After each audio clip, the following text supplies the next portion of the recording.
Great to have everyone together today. We are talking artificial intelligence with the Advizex team, and we'll highlight some AI solutions co-developed with Intel and HPE. I'm Jennifer Trammell, very glad to be moderating today's conversation. And let's meet everybody else who's with us. My name is Mitch Brown. I'm the Director of Engineering for our as-a-service group.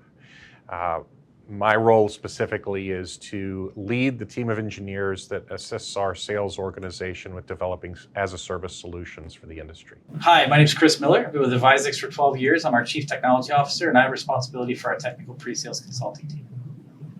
And good morning, this is Tony Mendoza. I'm the Director of Retail and Manufacturing, and I'm also focusing on as-a-service solutions as well.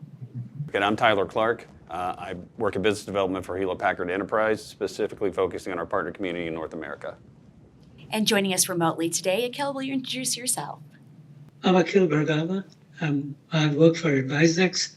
I'm the field CTO for AI/ML practice. Under my portfolio, we look at data management, data rationalization, and also model management, model creation for providing end-to-end service solution to any verticals, especially in healthcare and retail. Lots of expertise around the table today. We're going to learn from each of you. Let's get clear in the beginning. AI, artificial intelligence, is a really exciting area of innovation. But Chris, from your perspective, when we say AI, what do we mean? Yeah, it's really a broad suite of technologies and approaches, right, that is aimed at providing analytics, decision support, and prediction using a set of mathematical models. And in fact, it's been around for a very long time. It's just recent technology has evolved to a point to where we can take advantage of it and do some interesting things. I think that surprises people when you say AI has been around for a long time. Can you give us a little timeline? Yeah, I mean, the mathematical models have been in development since the 1950s. And some of the early, things you might recognize as AI would be a checkers game where playing against a human, or a chess game playing against a human. Up until recently, in mid 2010s, when things really started to take advantage of GPU technology and some newer models. Now we start to see things like ChatGPT, generative AI is common. That's something I think that the public can really get their head wrapped around and understand and interact with. I mean, the buzz is intense, I think, very much because of the impact that large language models have had in the last, year and a half. It's really brought to the forefront of making accessible the kind of query and result model for technology that people really instinctively want. They want to be able to interact in a sense with a computer and just ask it a question and get a reasonable answer. And these models are at the point where we can do that. There are a lot of challenges. It's kind of not as simple to do in an effective way as it kind of appears in working with a generic interface like what you can get on many of the browsers today. Curating that for a real business solution can be really challenging, but the capabilities are there. And so whenever you have that kind of buzz, people instinctively start to dream about what they could do with it. So what we're trying to do is help customers go from where they are today to that dream position, but in a way that doesn't overspend or box them into a corner, really to enable the process of going from where they are to where they need to be, particularly in a way that produces actionable business results. With a TCO model, right? They need to be able to generate a business value out of these technologies. And while that can be challenging, Advizex has the capabilities of being a guide to customers in that journey. And we'll be talking about those challenges, those opportunities, and where customers are today and where they are going to be headed. Yeah. Tyler, from your perspective, what's the buzz? Well, the buzz right now is AI. You can't turn on any show, what a business show, and not hear the word AI, generative AI. It's everywhere. Being compared to when the internet came about in the 90s as far as the impact on the market. Speaking specifically to generative AI, it's been said that there's a $10 trillion opportunity. What HPE is doing with Intel and co-branded solutions is providing partners like Advizex the capabilities to get to that place with their customers with software offerings and hardware platforms.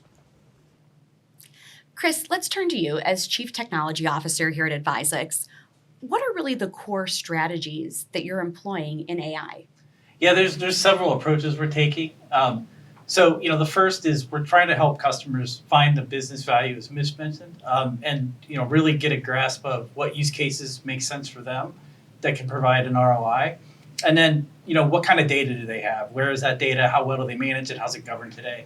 And that's really kind of step one for most people today, right? The more data you have, the more relevant data you have, the better the output's going to be.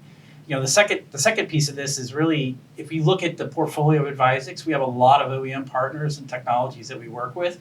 Each and every one of those has some new AI capability that's either in development or about to launch. So what the other piece of this is trying to bring the broader team together to say, understand what AI can bring to the portfolio just through our OEM partnerships and how that's going to change and evolve the products and platforms that our customers are using today. And then the third piece of this is really understanding how to integrate and implement AI for the customers that are ready, right? So develop the models, provide the training, the validation, the testing, the tuning, the optimization, and so on, and then integrate that into their application so that they can make that AI actionable. I do want to bring in a manufacturing example that you and I talked about. We talked about predictive maintenance in manufacturing. Tell us how that plays out, and I think that will help people understand where the ROI exists in some of these experiments. Yeah, imagine you make widgets and you find out after you make 1,000 widgets that you had a bad batch of 1,000 widgets. You threw the whole 1,000 out. Now imagine that you want to change that model and make it more efficient. So instead now you're using AI, and for every widget that's produced, because of what we've learned with past widgets and the model being trained, we can start to determine if there's a problem that's going to occur before it does, because we can see the most minute little defects that a camera can pick up that a human eye can't.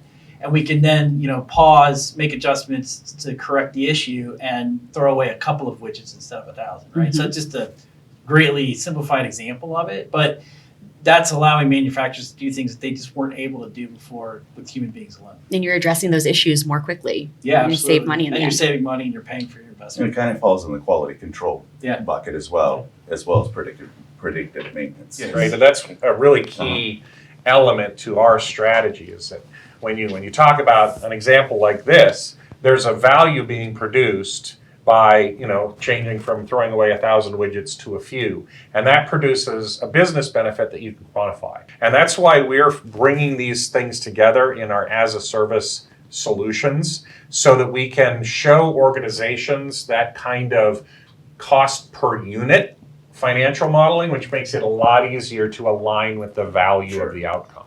I wanted to add on the manufacturing side, not only you are predicting when you're looking at the real-time data and figuring out what is going wrong, but the advantage of AI at that point is that take that data to retrain your model. So you fine-tune your model, and you are going to constantly be reducing your defects in the manufacturing line as you continue to use more and more and more data.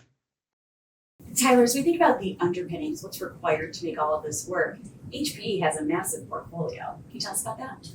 We do, and at HPE, funniest thing that we have is we have the most broad portfolio of hardware in the industry. But in the case of AI, the sale's not just selling a server with a GPU on it. It's selling the server, the storage, the networking, the software, which I'll talk about in a minute as well, that goes on it, and the tools to manage the actual AI application itself.